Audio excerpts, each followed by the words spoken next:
Welcome back to the Unstuck movement. I'm your host, Rob Z. Today, we have an incredible guest with us in the podcast. Gina Marie is here with us. And, this platform was created to help you break the chains that are holding you back in your life personally and professionally. And today, we're going to break some of those chains off. We're going to talk about rest, alignment, authority, finding peace, and also leadership. And Gina, before I even go into the full introduction of who you are, I want to start it off with a powerful question. And I love talking practical. I know you do too. What is one daily practice that you have that brings immediate peace and clarity to your life?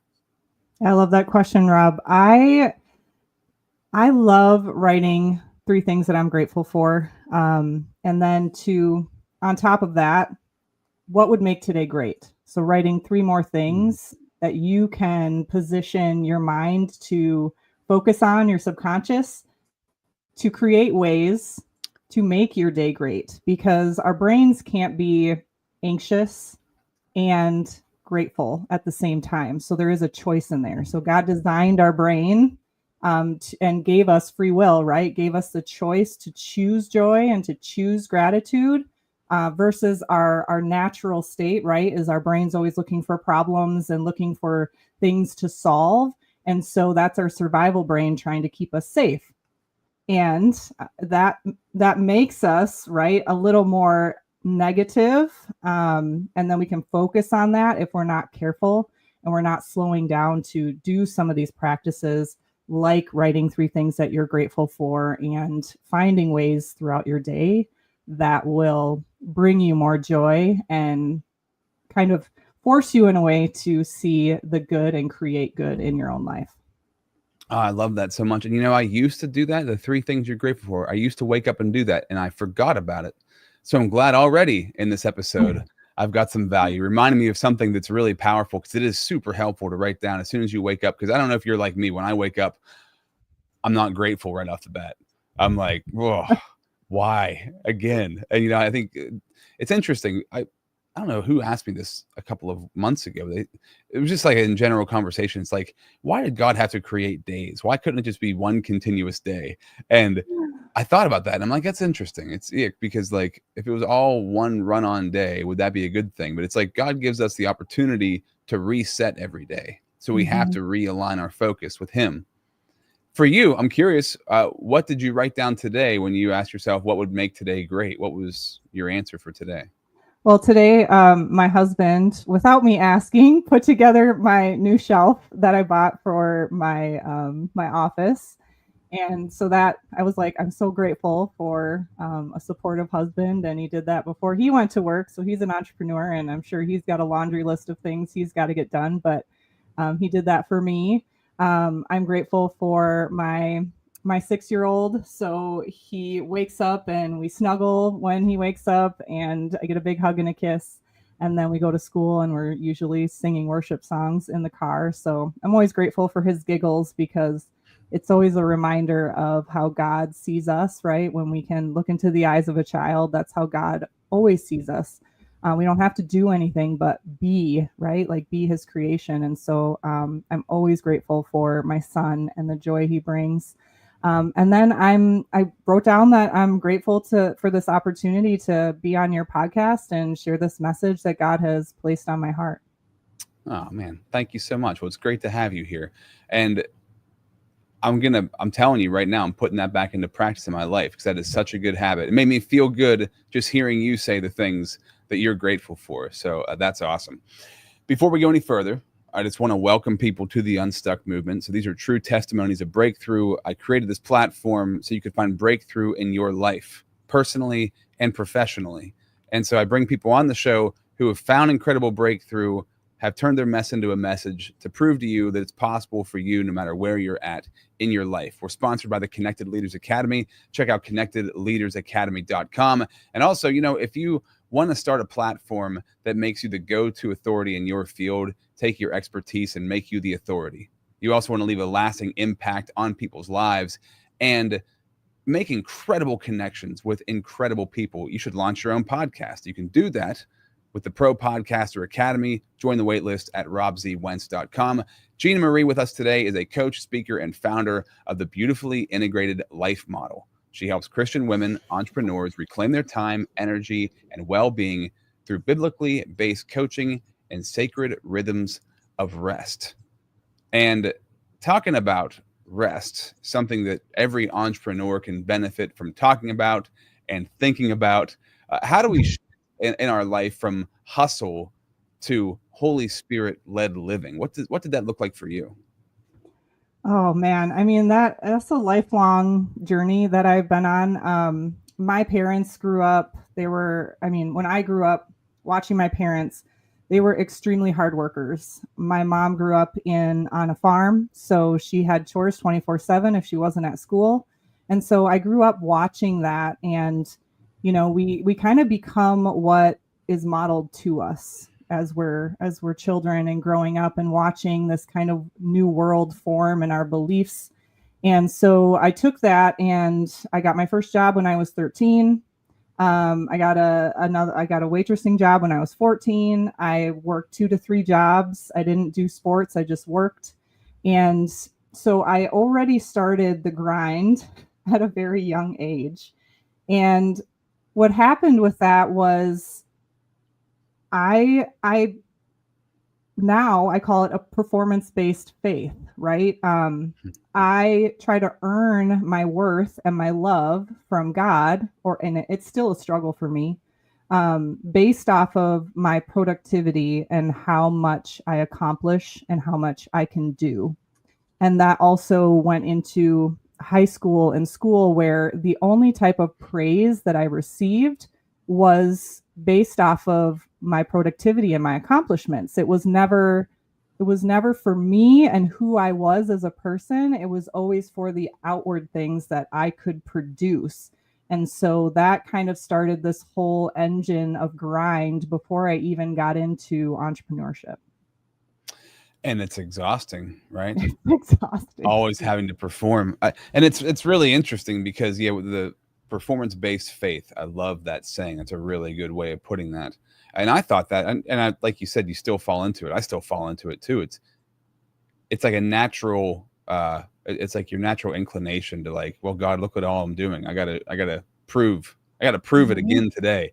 But God wants us just to spend time with Him, just like any good parent would, any good friend, anybody that really cares about you. They want you to hang out with them and get to know them, and they want to get to know you. Not that God doesn't already know us, He does, but He wants us to get to know Him, and He wants to spend time. And it's so much easier to do stuff than to sit and build relationship, right? And have a conversation. Yeah, it's hard. I still struggle with it. I'm not perfect. I deeply desire a relationship with the Lord, and yet there are so many things pulling at my attention, and they seem more important because they are right in front of me, right? And I think that's the beauty of deep faith with God, is trust in the unseen. It's very true. And I mean, when people struggle with this or they don't understand this, I mean, it's easy to not understand it because it's like, well, I can see what I have to do. I can physically see all the things that need done. I can't see God. He's not like standing in front of me. So I kind of forget that He's there, right? Because we can forget so easy. It's so easy to forget. Absent-minded, especially, I don't know, men, I think, are more like this than women across the board. But like, out of sight, out of mind, for me, is a real thing. If something is out of my sight, I almost forget that it exists, Yeah. right? So I have to remind myself all the time, oh, that's right. Redirect the focus. Because it's especially when you're dealing with somebody who might be difficult in your life, thinking like it's the powers and principalities over this person, not the person themselves. Yeah. When did this start to change for you? When did you have this realization? Because oftentimes we go through life and never realize these things until something drastically smacks us upside the head. Did you have one of those moments? Yeah, I mean, I would say I'm a little thick-headed. But it really started when I got pregnant with my son, where I realized after I had him and I was home nursing and caring for this little person, my life was not my own anymore. And those words from Jesus, right? lay down your life. Your life is, not your own if you want to follow me. And that became very real in that moment. And I had to leave things undone. I didn't have the capacity anymore. I didn't have the energy. My life was solely to care for and make sure that this little life grew and kept growing. And that was really the moment where I had to make a decision, because was I going to run myself into the ground and make sure the house is clean and the laundry's done and I'm picking up after everybody in the house and still caring for this baby and nursing, all the things? Something had to give. And for a while there, it was me, because I still felt like I had to do all those things and raise this child. So that was the pivotal moment. Yeah, and it's great how kids do that to us. They kind of can wake you up to that service element, and yes, things outside of me are need me and are more important, and that's amazing. I mean, the same situation for me. I have a 10.5-year-old, but like as he was about to be born, that like kicked in, like this knowingness of like, for me it was like, I can't be the version of me that I was then. I can't be that person and have him grow up and see that version of me. I need to be different. And I didn't realize it at the time, because I wasn't saved then. I didn't realize like it was God calling on me to pursue him. I just had this knowingness of like, I have to get better. And so that led me down this personal development journey that led me to Jesus, which I believe every personal development journey should end up at Jesus. But Mine that's did. not everybody's story. Yeah. Right. Yeah. Yeah, mine did for sure. So when people are out of alignment, sometimes, like I think I said, and you agreed to it, like you kind of have to be, if you're hard-headed, you've kind of got to be smacked upside the head about it to be aware of it. Can you like lay out like a first sign for somebody who might be out of alignment? What's a sign that is happening to them? There's so many. I mean, one is you say yes to everything. You have no boundaries. You have a really hard time, saying no. No is a complete sentence. You can say no, and you can let people down in a loving way. So that's one thing. If you're saying yes to everything, if you don't have an off button, so the moment you wake up in the morning, it's go, go, go, go, go, go, go until your head hits the pillow, and then your mind's still racing and you're tossing and turning and can't fall asleep. If you feel guilty when you do even think about taking a rest or sitting down, this is really kind of a funny thing. And I've done some personal like narrative story work around this, because I would finally, like, I'd be cleaning the house all day on the weekend and my husband would be at work or off somewhere, and I would just sit down and turn the TV on. I'd hear the door open and I would shut the TV off and I would get up and start cleaning something. Like I had been caught being lazy. That is another sign that you probably need to practice more rest and spend some more time with the Lord, because I wasn't doing anything wrong. I had finally sat down after 4 or 5 hours of cleaning, but there was some internal belief that I had, some internal lie from Satan that said, like, I need to keep running myself into the ground because I don't want my husband to think I'm lazy or think all these thoughts that I know he's not thinking about me, right? Because of some of these past traumas and things from childhood, or watching the pace of my mother, constantly cleaning and doing things and never slowing down, and modeling healthy rest, right? That's a funny example, but it's a real example of how I feel. Even when I sit down to rest and it feels like a waste of time, I have this thought ladder or process in my head where I'm lazy. If I sit down and do this, then who's going to get all this other stuff done? Nobody else is going to do it but me. I'm being neglectful and I'm going to let people down if I sit down and rest. So there's just all of these lies that Satan has put in our heads that if we don't slow down and process those with the Lord and lift them up to him, we're gonna believe them, because we don't have time to sit and think about it. So we're just going to believe the thoughts that come into our mind around rest and what healthy rest is. I was laughing and shaking my head because I 100% know exactly what you're saying. Like that, you've been working all day and you sit down to relax, but somebody comes in the door and they might see you and be like, "Oh, can't believe you've been sitting there." Which, I mean, honestly, I used to be super lazy.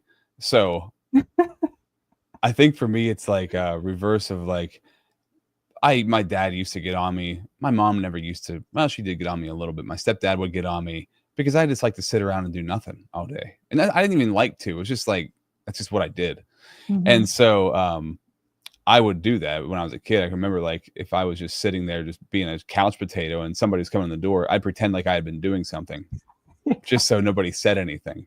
And then you still do it to this day. And it's really, really true when it comes to rest and feeling guilty for resting, feeling guilty for just doing nothing. And my wife's really good at this. She's really good at when she's resting, and she does not, there's zero guilt around it. How do we start to develop that, especially for entrepreneurs? Because it can be really hard because there's always something that needs done as an entrepreneur, always something else you could be doing. How did you start to implement that and make that shift? What do you like today? I, again, work in progress. I don't think we'll ever fully arrive until we meet Jesus in heaven. So as long as you're growing and learning and leaning into that, I think the root problem for most, especially if you are a person of faith, of a follower of Christ, is there is some element of not trusting God. When we take everything into our own power and our own strength and our own ability to get things done and be productive, we are losing the element of obedience and trust in God, and that He will work for the good of those who are called. And I watched the sermon. I can't remember who it was. It was a woman pastor, and she had this talk about, she had a cup, right? And you're always like, you got to fill your cup, because if your cup's not overflowing, then you can't be a blessing and serve at a good level, a healthy level, if you're not filling yourself up with the Lord. And she would be like, do something for somebody else, and she'd like throw the cup of water and kind of splash them a little bit, and then she'd go to the next person and she'd do something for them, and she'd splash them with their cup, and all of a sudden at the end of the day your cup was empty. And now you go to your husband or you go to your best friend and you're like, fill my cup, and then they don't fill your cup. They don't give you the praise, they don't give you the compliments and the whatever it is that you're seeking, right, to feel worthy or worth something, when we need to be lifting our cups up to the Lord and having Him fill it first. And this idea of God commanded us to rest, and He modeled it for us in the story of creation in Genesis 2. After He created the entire universe, it says God rested. And He rested because, one, He already knew that we were not going to be good at it. So He wanted to model that for us. But also, if you pay attention, He was restored and rejuvenated and appreciative of all the work that He had done. And so there's also an element of slowing down and really being appreciative of all of the things that you have done. But if you don't slow down, you're going to miss all of the good that's happening in your life and all of the good that God is doing. And so, yeah, it all starts with that trust in the Lord, and that everything's going to work out in His time. I love that. And I always think, this is the thing I always say, and I don't know if this applies to everybody, but it definitely applies to me. Like when I cut my grass, there is such a sense of admiration for the grass that I just cut. Like I'll stare at the grass for like a half an hour. I think it's a male thing. I don't know. I'd love to hear a woman say that, but I think, I heard that from a lot of men. So I always think about that. I'm like, the admiration that I have for a cut yard is like, it's like staring at a beautiful mountain or something like that. There's just something about it. And so you find a lot of like rest in that and appreciation, and you're grateful, and you're just like, man, I really did something. So I always go back to that because it's the easiest thing in the world for me. And it also doesn't really make any sense. Like it's so easy to cut the grass, and it's it's just so silly that I just will stare at it in admiration. But I try to apply that to things in my life because we, especially driven people, right? You want to keep accomplishing. And so you'll make these big leaps. You'll have these big things that you do that you've been working towards. And then it's like, yeah, but what's next? Yeah, but what's next? And it's exhausting. And also just doesn't even make any sense. It doesn't make any logical sense why we wouldn't celebrate our own victories.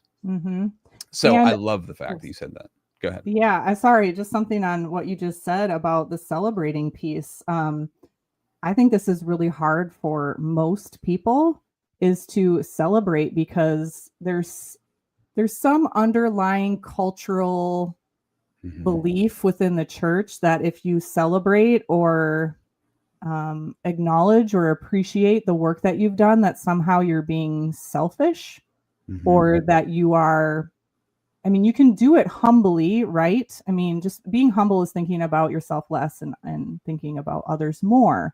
But there is this weird thing in the church where you can't celebrate your achievements or feel good about the work that you've accomplished with the Lord.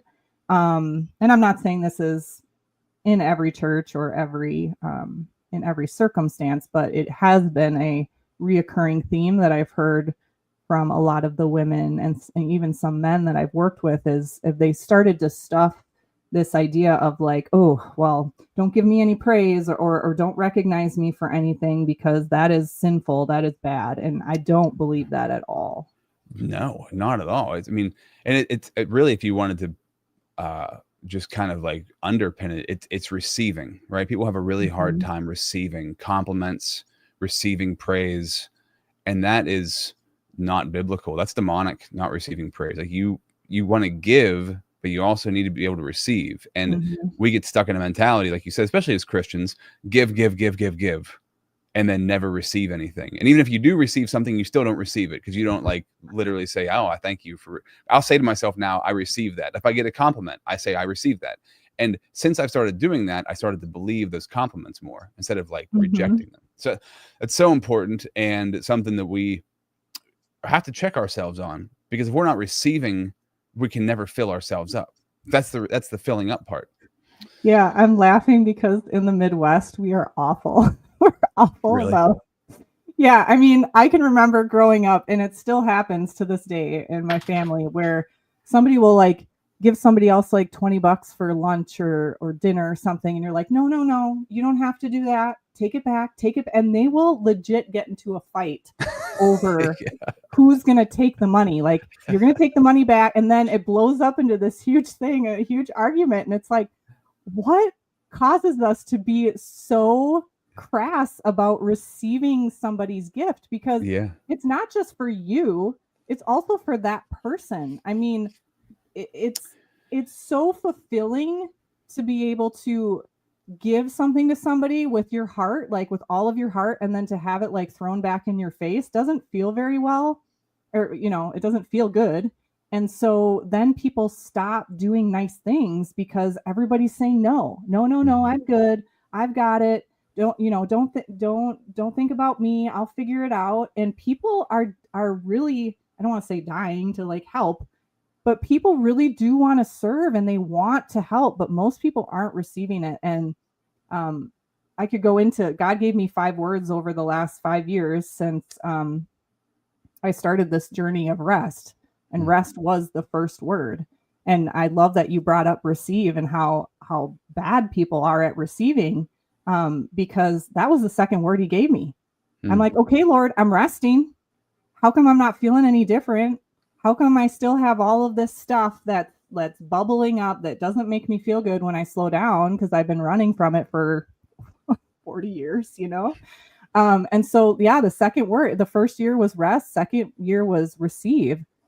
And then after I wasn't receiving the rest. I wasn't receiving his love and his his love for me and just being, right? Not being a doing. We're not human doings. We're human beings. We're not robots. And so it was this receive. And then the next year, well, it was that within that same year, because I was still having a hard time receiving. And the next word he gave me was release. So we have to clean our house first. We have to clean our mind. We have to clean out all of this gunk and heal from our traumas internally and these narratives that are holding us back, that the devil has, slithered his way in. And now we believe these things that aren't true, and we have no idea because we don't slow down. So we have to get rid of this garbage and give it to the Lord so that we can have room to receive his goodness and his love for us. And so, yeah, those were the first 3 words. So I just love that you brought up the receiving. And I love that. I think that, at least for me, I try to like locate, okay, why was I not good at receiving things? It's like this guilt, like burden, right? It's like if I receive something now, it's like a burden on me because I have to pay that person back somehow, or it's like a burden comes along with it, but that's not actually real. That's a lie. But it seems so real because you feel guilty, like, oh, now I owe something to somebody else. I think guilt and shame really are around that inability to receive. Real quick, we got to pause, shout out the sponsor of the podcast. When we come back, though, I want to know, so rest, receive, what was the third one? Release. I want to know about the last 2. And then I also want to talk about the retreats that you do for women, because I think retreats are so important for us to fill our cups back up. And we're going to talk about that in 60 seconds.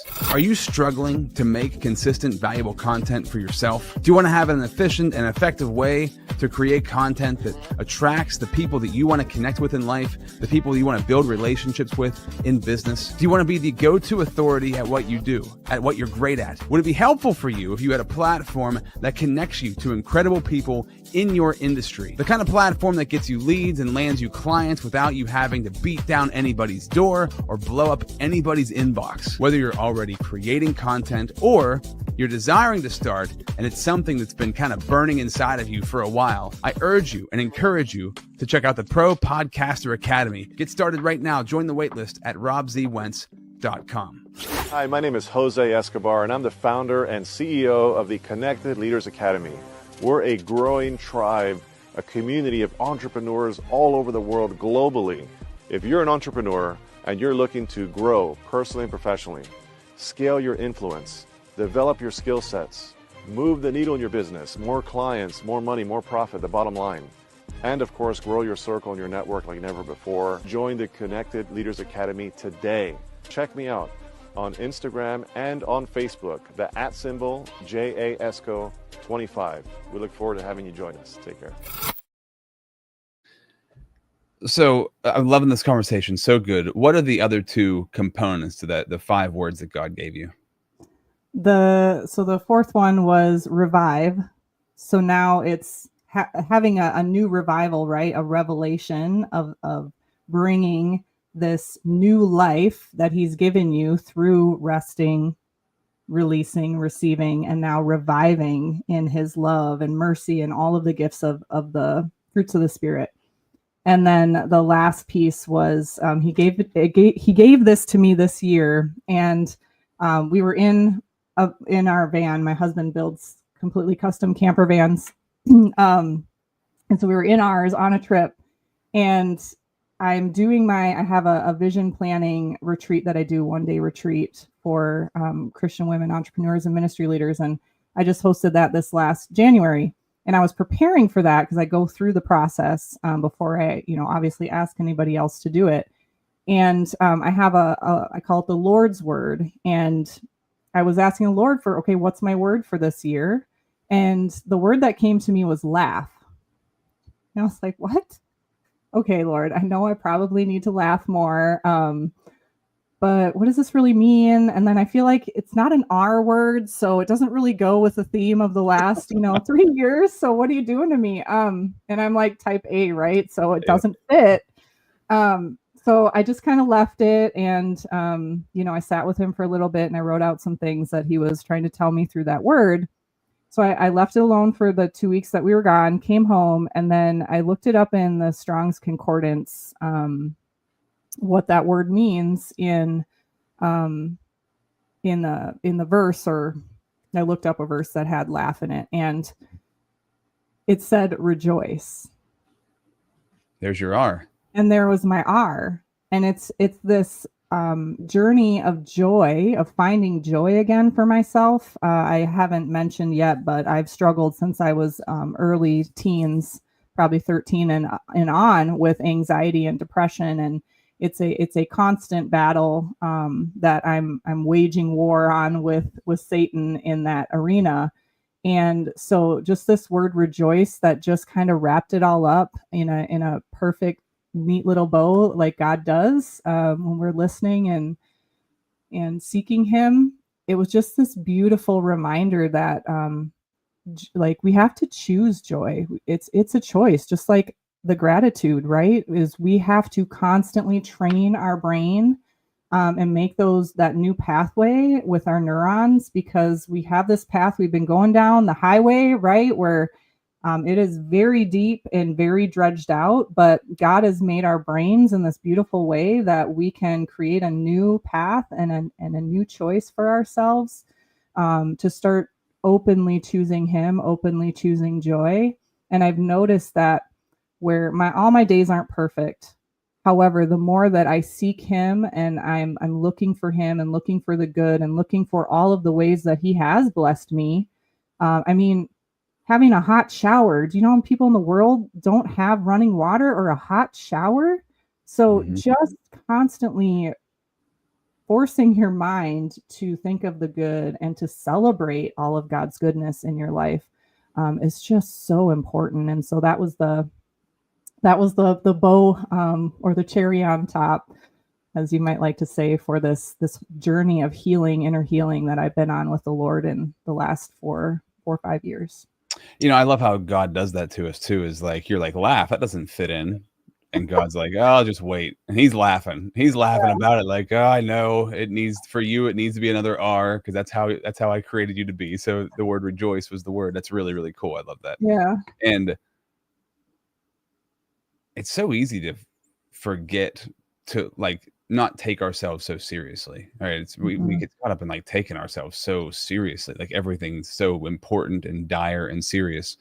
And man, when we can rest in who God is, really nothing should be. What does it say in the Bible about worrying? You know, why worry? You can't even add an inch to your height. Why would you worry about anything? And I think, boy, that's so true. But then 2 seconds later, I'm thinking about what's coming up later on that day. You know, it's just like, geez, that's why he had to remind us of this stuff, because you can forget so easily. It's so easy to get off track. It's so easy to not be grateful. And being grateful, like you said, turning the water on. That's one of the best ones, because I love to look at life when I truly feel, joyful and not stressed out. Is like, I don't know how anything happens. I don't know how this is happening right now. No clue how this is happening. Yeah. So many things have to come together for everything to happen in life. And nothing that I have, nothing that I even own, nothing that I could look at in my vicinity right now, I had anything to do with creating. No idea, including myself. No idea how any of it was made. Somebody else did it. I didn't do any of it. So it's just like mind-blowing to me when you really think about that. It's like, wow, we all work together to create everything that's here. So you have to have immense gratitude for those things, because they're totally out of your control, but they're happening for you. So you're just helping me to remember right now how incredible that is, and just what a blessing that is every day if we could walk in that. And I think starting your day with gratitude, like you said, is a great way to walk in that. You started these retreats for women, the Women Rise Up retreats. I love retreats because they just rejuvenate you.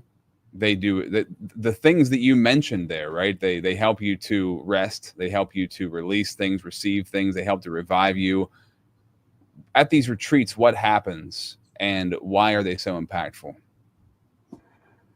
Oh man, that's a loaded question. I mean, I really have to, I'm a recovering perfectionist, and I care so much. Like, that's my baby, right? I care so much about these ideas and helping women realize their worth in the Lord, and that we can't keep going at this pace. I've seen so many women going at this pace that they drive themselves into the ground and they make themselves sick. Mm-hmm. And for what?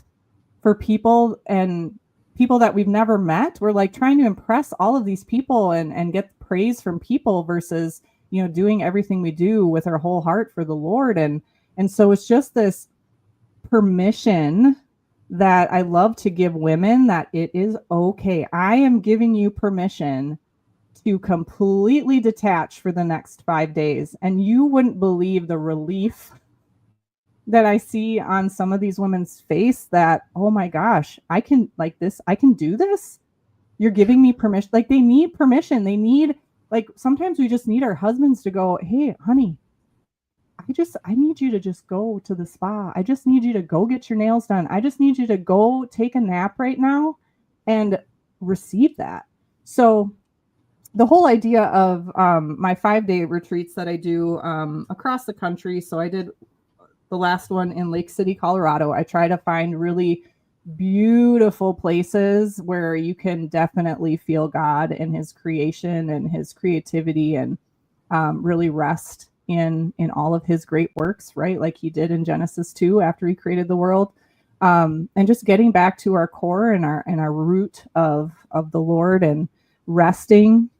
And I mean, my whole process throughout those 5 days is going through a process that honors those five R's. And just being in community with one another and hearing each other's stories. I always say, like, we hold people's stories as sacred. I want people to show up themselves.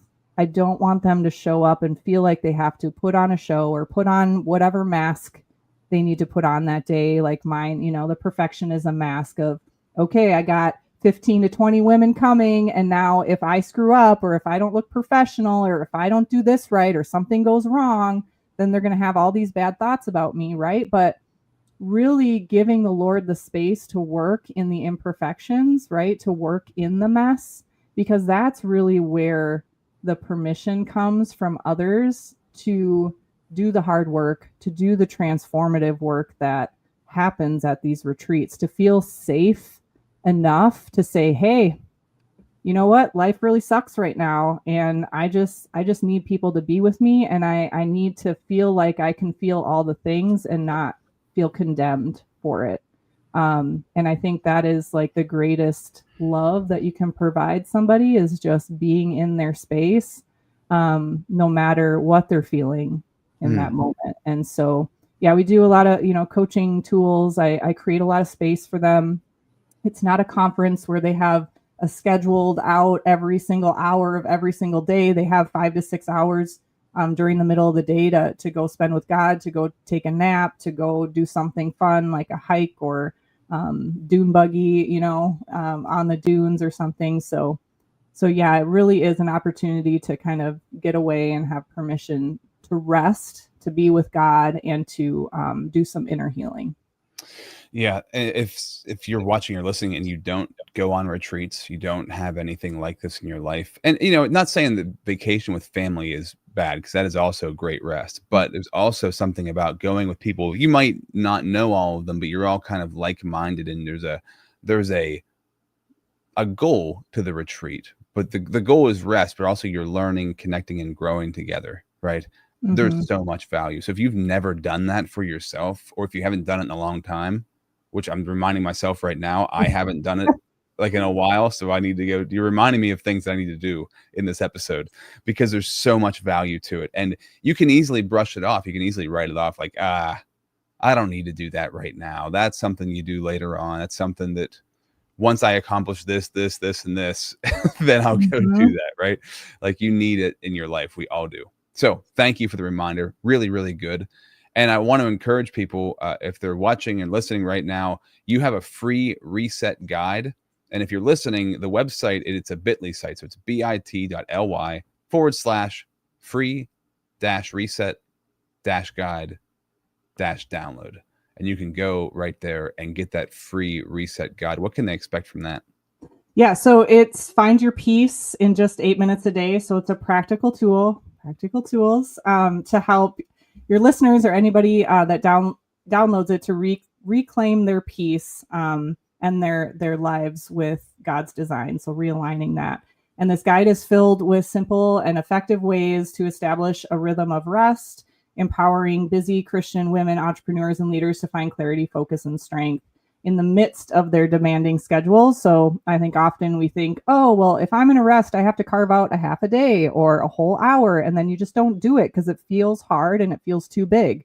So can you find 5 to 8 minute chunks throughout your day to honor this practice of rest and give that to the Lord and just watch what he'll do with it? Yeah, great advice. It can be in small chunks. Doesn't have to be everything all at once. And that's the all or nothing mentality that we get caught in that will really ruin us, run us into the ground. So those small chunks are everything, especially if you're running and you're doing so many different things and you're very busy. You've got to find those spaces. I encourage everybody here, if you want to launch your own platform, be the authority in your space, you can join the Pro Podcaster Academy at robzwentz.com. Gina, this has been awesome. Anything that you want to leave the audience with before we sign off? I guess just a quote that I kind of live by is when you know who you are and whose you are in Christ, you get results. So do the hard work and God will reward you. Amen. Couldn't have said it better myself. Wonderful having you here. Great to meet you. This has been another true testimony of breakthrough. Until next time, this has been the Unstuck Movement.